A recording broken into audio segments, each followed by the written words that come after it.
Salam sejahtera, terima kasih karena bersama dengan saya di Nazilin Unity Channel. Tak henti-henti nak bermain dengan fitnah, ini lagi yang dibuat oleh Walaun, oleh geng-geng pembangkang. Kalau baru-baru ini mereka sudah kehabisan isu, kehabisan modal politik. Nak burukan Anwar Ibrahim tak tahu bermula dari mana. Karena semuanya sudah diperbaiki. Antaranya harga minyak telah pun turun 3 minggu, 4 minggu berturut-turut. Kalau tak silap 3 minggu berturut-turut. Selain daripada itu, Anwar Ibrahim juga telah menangani dengan baik isu Israel-Palestin. Anwar Ibrahim juga telah menyelesaikan isu gaji pekerja awam. Banyak yang telah diselesaikan oleh Anwar Ibrahim sehingga makin ramai suka dengan Anwar Ibrahim. Kali ini, mereka yang tak suka dengan Anwar Ibrahim cuba lagi memfitnah Anwar Ibrahim. Tapi nampaknya fitnah itu terkena di kaki sendiri, atau dengan kata lain menembak kaki sendiri. Nak cuba tembak orang tapi tertembak kaki sendiri. Baru-baru ini dalam penutupan Sukan Sukma di Sarawak, Anwar Ibrahim telah pun dijemput sebagai ahli kenamaan yang merasmikan penutupan Hari Sukan Sukma tersebut.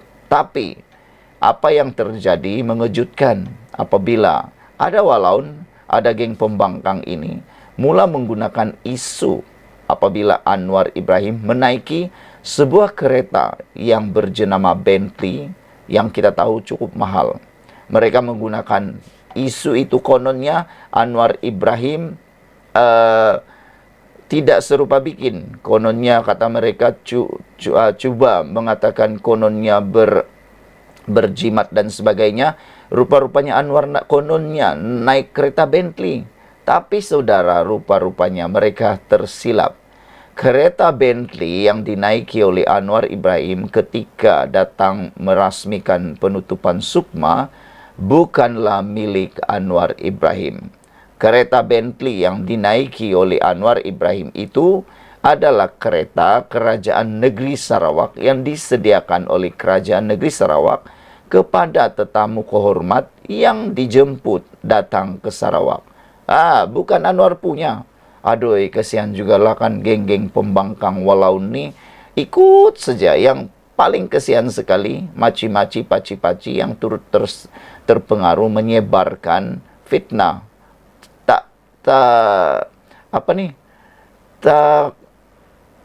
Tak sudah-sudah mereka bermain isu politik seperti itu. Dapat free dosa, kata netizen. Para penyokong Anwar Ibrahim kata, sia-sia dapat dosa kering, dosa percuma kerana terikut-ikut memfitnah Anwar Ibrahim. Jadi disahkan kereta Bentley yang dinaiki Perdana Menteri di Sarawak bukanlah milik Anwar Ibrahim, tapi milik Kerajaan Sarawak, disediakan oleh Kerajaan Sarawak. Kelibat Perdana Menteri Datuk Seri Anwar Ibrahim menaiki sebuah kereta mewah jenama Bentley Flying Spurs di Sarawak baru-baru ini menjadi bualan orang ramai. Difahamkan beliau hadir merasmikan penutupan Sukma Sarawak pada 24 Ogos lalu. Selepas selesai majlis penutupan, beliau dijemput oleh sebuah kereta di hadapan venue berkenan sehingga menjadi bahan serangan penyokong pembangkang. Untuk pengetahuan, kenderaan itu disediakan sendiri oleh Kerajaan Sarawak untuk mana-mana pemimpin tertinggi yang melawat negeri itu. Bukan sahaja Anwar Ibrahim, tapi dari luar negara pun naik kereta itu kalaulah mereka itu adalah tetamu kehormat untuk Sarawak. Menurut seorang aktivis politik, Syam Gaz, nombor plat kereta kebiasaannya akan ditukar berdasarkan kepada siapa yang menaiki kenderaan itu. Namun, perkara itu telah disalaherti dan digunakan oleh penyokong pembangkang untuk menyerang kerajaan. Dalam satu video dimuat naik di Facebook, seorang pengguna mempertikai kereta mewah yang digunakan oleh Perdana Menteri Anwar Ibrahim. Kata beliau, cakap je tak nak bazir wang rakyat. Ini apa? Perlukah kereta Bentley yang mahal macam ni? Kata caption dalam video yang dikongsi. Video itu membuatkan ramai percaya bahawa Perdana Menteri telah menggunakan kereta mewah. Itu yang kita kata tadi. Ramai kata sia-sia dapat dosa fitnah percuma. Perkara itu bagaimanapun dibidas Sam Gaz dan beberapa pengguna lain yang menjelaskan tentang situasi sebenar. Posting bodoh katanya, ini bukan kereta Perdana Menteri. Ini kereta Kerajaan Sarawak disediakan untuk pemimpin tertinggi melawat Sarawak. Plat akan ditukar berdasarkan kepada siapa yang naik katanya di ruangan komen. Itu kereta tetamu yang disediakan oleh Kerajaan Sarawak. Takkan nak angkut kereta Perdana Menteri yang ada di Putrajaya bawa ke Sabah dan Sarawak, kata Umar Wan pula. Kerajaan Sarawak disediakan kereta ini untuk PMX semasa penutupan Sukma di Sarawak. Yang walaun sakit hati kenapa? Bukannya PMX beli kereta tu, ramai walaun tak terima kenyataan, komen beliau lagi. Sekian untuk kali ini, jangan lupa tinggalkan komen anda, sila tekan butang subscribe dan kita jumpa lagi. Bye-bye. Salam sejahtera, terima kasih kerana bersama dengan saya di Nazilin Unity Channel.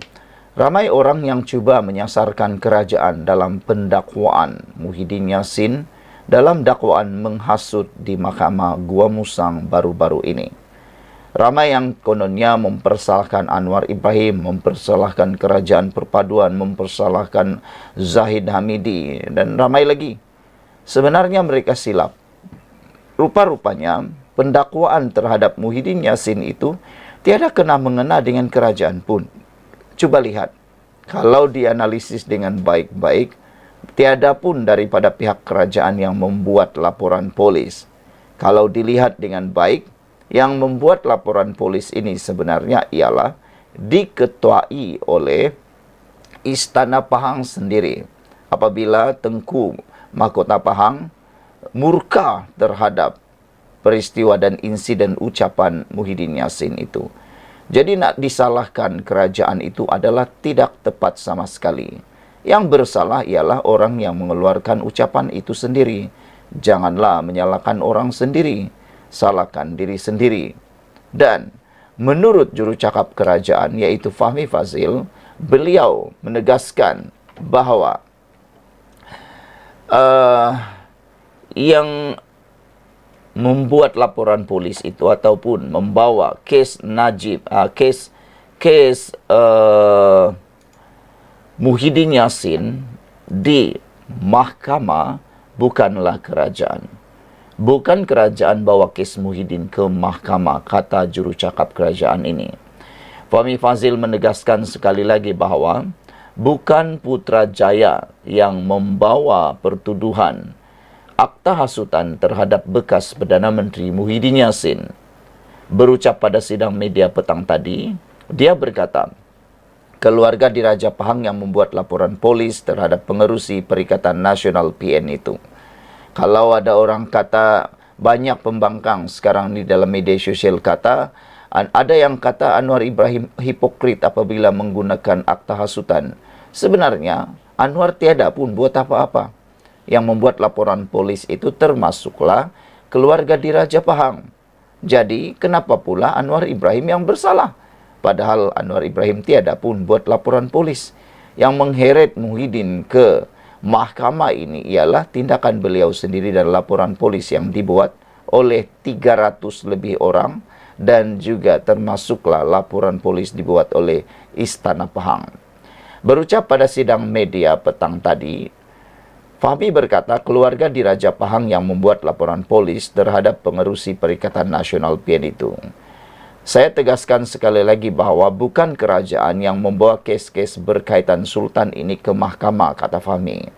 Tapi laporan polis itu telah dibuat oleh pihak istana, sama ada wakil Istana Selangor terhadap Menteri Besar, sama seperti wakil Istana Selangor terhadap Menteri Besar Kedah ataupun wakil Istana Pahang dalam kes Muhyiddin, katanya. Fahmi yang juga Menteri Komunikasi menjawab kritikan terhadap Kerajaan Persekutuan kerana didakwa menggunakan akta hasutan terhadap musuh politiknya. Ini selepas Muhyiddin didakwa di Mahkamah Kelantan kemarin berhubung ucapannya semasa pilihan raya kecil Nenggiri baru-baru ini yang menimbulkan kemurkaan pihak Istana Pahang kerana menuduh Sultan Abdullah Sultan Ahmad Shah menggagalkan percubaannya untuk membentuk kerajaan selepas PRU ke-15. Pertuduhan yang dirangka mengikut Seksyen 4 dalam kurungan 1 Akta Hasutan adalah berhubung ucapannya di Felda Perasu Kelantan pada 14 Ogos lalu. Berdasarkan transkrip yang dilampirkan pada kertas pertuduhan, dakwaan terhadap Muhyiddin adalah atas kenyataannya ketika dia menyorot mengenai yang di Pertuan Agong sebelum ini tidak memanggilnya untuk membentuk kerajaan selepas pilihan raya umum lalu, walaupun mendakwa mempunyai sokongan 115 ahli parlimen. Sebelum ini, Menteri Besar Kedah Muhyiddin Muhammad Sanusi Maknor yang juga daripada Perikatan Nasional dikenakan 2 pertuduhan di bawah Akta Hasutan berhubung kenyataan yang menyentuh pihak Istana Selangor. Sementara itu, mengulas lanjut, Fahmi mempertahankan peranan peruntukan undang-undang termasuk Akta Hasutan dalam mempertahankan institusi diraja. Menurut Menteri itu, golongan diraja tidak mempunyai forum untuk berdebat dan mempertahankan diri, tidak seperti ahli politik, ahli parlimen dan orang awam. Kita perlu pastikan institusi raja-raja ini bukan hanya berdaulat tetapi juga dipertahankan. Maka pada waktu ini fungsi itu ada juga yang boleh dimainkan oleh undang-undang termasuk Akta Hasutan, katanya lagi. Apa pendapat anda semua? Jangan lupa tinggalkan komen anda, tekan butang subscribe. Kita jumpa lagi. Bye-bye. Salam sejahtera, terima kasih karena bersama dengan saya di Nazilin Unity Channel.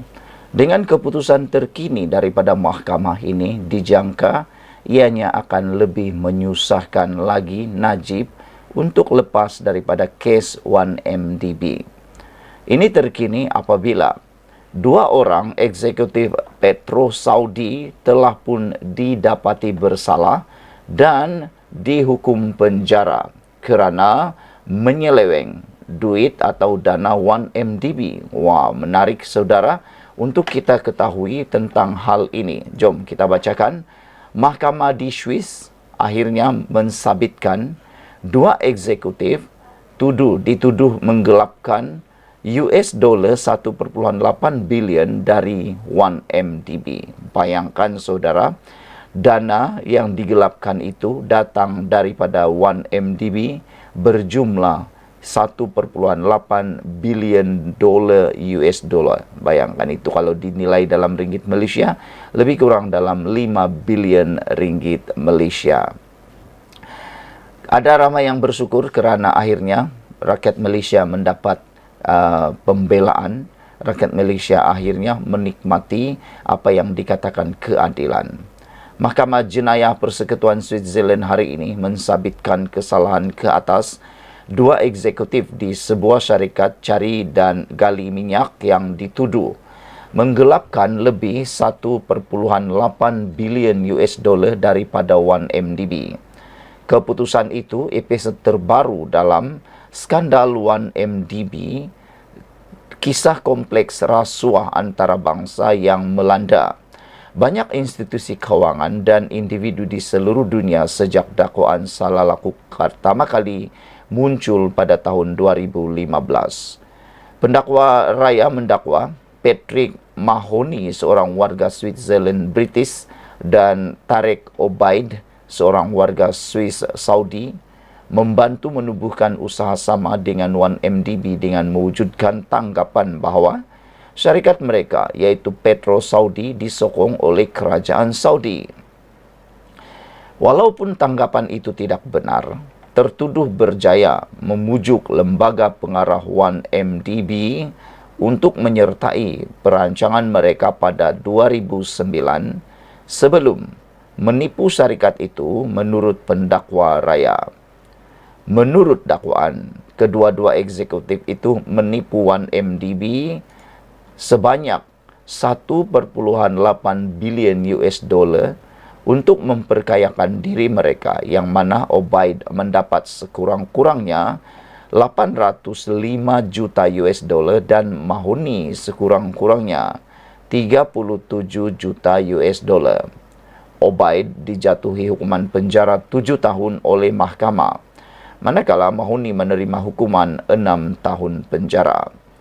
Pendakwa raya berkata, 2 lelaki itu mencipta rancangan penipuan itu bersama ahli perniagaan dikehendaki Low Tiap Jo, penasihat kepada bekas Perdana Menteri Najib Razak, yang sudah dipenjarakan atas peranannya dalam skandal berbilion dolar itu. Dua lelaki itu pada mulanya mengekstrak 1 bilion US dollar daripada 1MDB supaya ia boleh membeli kepentingan dalam usaha mereka, dan menyusuli usaha sama itu tertuduh mengambil lagi 830 juta US dollar daripada syarikat itu antara tahun 2010 dan 2011 sebagai sebahagian daripada pinjaman Islamik. Penyiasat Malaysia dan Amerika Serikat menganggarkan sejumlah 4.5 bilion US dollar disedut daripada 1MDB berikutan penubuhannya pada tahun 2009 membabitkan watak seperti Najib, kaki tangan Goldman Sachs dan pegawai peringkat tertinggi di tempat lain. Sekian untuk kali ini. Jangan lupa tinggalkan komen anda untuk isu kali ini. Salam sejahtera, terima kasih kerana bersama dengan saya di Nazilin Unity Channel. Sekali lagi Anwar Ibrahim menunjukkan bahawa beliau adalah Perdana Menteri yang paling tepat untuk rakyat Malaysia buat masa ini. Apa yang menariknya ialah sekali lagi mulut-mulut puaka para pembangkang, khususnya Perikatan Nasional, ditutup sekali lagi rapat-rapat oleh Anwar Ibrahim. Bukan dengan fitnah, bukan dengan sumpah serana, Anwar Ibrahim menutup mulut puaka pembangkang, khususnya para walaun, tapi kali ini dengan tindakan yang paling luar biasa. Ini sekali lagi harga diesel diturunkan bermula hari ini. Bayangkan, ini adalah kalau tak silap dah kali ketiga Kerajaan Perpaduan Madani pimpinan Anwar Ibrahim menurunkan lagi harga minyak. Harga minyak diesel dari RM3.23 turun lagi 5 sen bermula hari ini kepada RM3.18 seliter. Jika ditambah-tambahkan sejak penurunannya, harga minyak diesel sudah turun menghampiri 20 sen atau 30 sen. Saudara, itu satu nilai yang cukup besar. Dan dijangkakan penurunan harga minyak diesel ini akan terus berlaku lagi. Harga runcit diesel di Semenanjung Malaysia turun lagi sebanyak 5 sen bermula hari ini sehingga 4 September depan, dengan harga terbaharunya ialah RM3.18 seliter.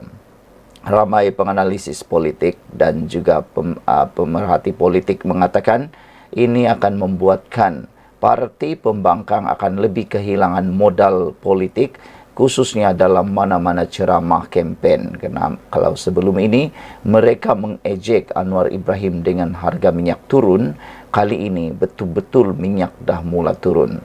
Sekarang ini entah apa lagi yang bakal dibuat atau menjadi modal politik kepada parti pembangkang, kerana mereka telah kalah teruk sebelum ini kepada Anwar Ibrahim. Saudara-saudara sekalian, serentak dengan penurunan harga diesel ini, harga runcit petrol Aron 97 juga telah diturunkan sebanyak 5 sen kepada RM3.42. Kementerian Kewangan MOF dalam satu kenyataan hari ini memaklumkan penetapan kadar harga itu adalah selaras dengan tren penurunan harga pasaran minyak dunia ketika ini. Kerajaan akan terus memantau perkembangan pasaran dan menyelaras harga runcit minyak dengan mengambil kira pergerakan harga pasaran minyak dan juga menyokong kestabilan harga menurut kenyataan itu. Bagaimanapun, harga runcit petrol 95 kekal pada RM2.05, manakala harga diesel di Sabah, Sarawak dan Labuan turut kekal pada RM2.15 seliter. MOF memaklumkan kerajaan akan terus memantau kesan perubahan harga minyak mentah dunia serta mengambil langkah yang bersesuaian bagi memastikan kebajikan dan kesejahteraan rakyat terus terpelihara. Sekian untuk kali ini. Jangan lupa tinggalkan komen anda untuk isu kali ini. Salam sejahtera, terima kasih kerana bersama dengan saya di Nazilin Unity Channel. Muhyiddin patut contohi Najib, letak jawatan sebelum dihukum bersalah. Ahli Majlis Kerja Tertinggi UMNO, Puan Zarkasi menyarankan Muhyiddin Yassin meletakkan jawatan sebagai Presiden Bersatu dan pengerusi Perikatan Nasional PN. Katanya, bekas Perdana Menteri itu yang didakwa di Mahkamah Session hari ini atas tuduhan mengeluarkan perkataan menghasut di Felda Perasu di Gua Musang pada 14 Ogos lalu tidak wajar, menjadi alasan dia belum dihukum bersalah untuk tidak berundur. Tidak payahlah guna alasan bahawa dia belum dihukum bersalah, kata Puan. Ini berkaitan integriti. Dia didakwa rasuah kerana isu jana wibawa. Hari ini pula dia didakwa kerana isu 3R, Raja, Agama dan Kaum. Menantunya pula belum menyerah diri dan bersatu kala teruk di Nenggiri, katanya dalam satu hantaran di Facebook hari ini. Puan Zarkasi di dalam hantarannya di Facebook menulis dengan jelas bahawa elok Muhyiddin berundur, kata Puan Zarkasi. Dia kata ini supaya menunjukkan betapa Muhyiddin Yassin mempunyai integriti yang bagus. Tidak payahlah guna alasan dia belum dihukum bersalah, kata Puan Zarkasi dalam Facebook beliau. Ini semua berkait integriti. Dia didakwa rasuah kerana isu jana wibawa. Hari ini pula dia didakwa isu 3R. Menantu Muhyiddin pula belum menyerah diri dan bersatu kala teruk di Nenggiri. Kata Puan lagi, Muhyiddin patut mencontohi Najib. Dia letak jawatan bila BN kalah PRU ke-14. Ketika itu dia belum didakwa pun. Tetapi kenapa dengan baggage yang berat masih mau kekal jawatan? Pas pula bisu kerana masih keliru siapa Dajjal, kata beliau. Ada beberapa netizen kata menulis banyaklah dalam ruangan komen di Facebook Dr. Puan Zarkasi. Antara netizen yang berikan komen, Azham Hamidi J kata, memang Din Sakau ni tak layak pun jadi presiden, kata beliau. Beliau patut cepat-cepat letak jawatan. Jangan tunjuk muka, kata orang lain. Kalau orang UMNO yang kena, cepat aja disuruh letak jawatan. Bila sendiri yang kena, macam-macam alasan, kata Aktabul Arzid Ismail mengecam mengecam Muhyiddin Yassin. Sembang apa Puan ni, kata seorang Azhar Nayan, presiden yang ada DNA 47 patutnya hang desak letak jawatan, kata Azhar. Kini, apa yang lebih menarik ialah letak, kata beliau, Puan ni apa yang gamaknya, kata beliau lagi. Ini kata Nur Aribwa Hamis. Tembak kaki sendiri lagi. Kenapa tak suruh bos Datuk itu yang memang dah tentu ada 47 kes prima facie letak jawatan. Datuk Seri Zahid Hamidi tidak didakwa sebab katanya. Betul, saudara-saudara sekalian, itu ialah apa yang diberikan oleh netizen berkait dengan tindakan pendakwaan terhadap Muhyiddin. Puan berkata Muhyiddin sepatutnya mencontohi Najib Tun Razak, tapi ramai juga yang menyerang Puan semula. Kata beliau, Najib dia letak jawatan bila BN kalah PRU 14. Ketika itu dia belum didakwa pun, tapi kenapa dengan kamu pula diam, kata Puan Zarkasi. Sebelum ini, di label teruk, lebih teruk daripada Dajjal, Presiden UMNO Ahmad Zaid Hamidi berkata, pada hakikatnya yang bersifat Dajjal ialah PAS sendiri. Presiden PAS Abdul Hadi Awang menyifatkan UMNO sebuah parti rosak dan meneruskan agenda kebendaan bagi menegakkan kerajaan. Presiden Bersatu itu hadir hari ini di hadapan mahkamah bagi pertuduhan mengikut Seksyen 4 dalam kurungan 1 Akta Hasutan 1948. Dia bagaimanapun mengaku tidak bersalah dan mohon dibicarakan ketika perbicaraan di pertuduhan dibacakan. Sekian untuk kali ini. Jangan lupa tinggalkan komen Anda. Tekan butang subscribe. Kita jumpa lagi. Bye-bye.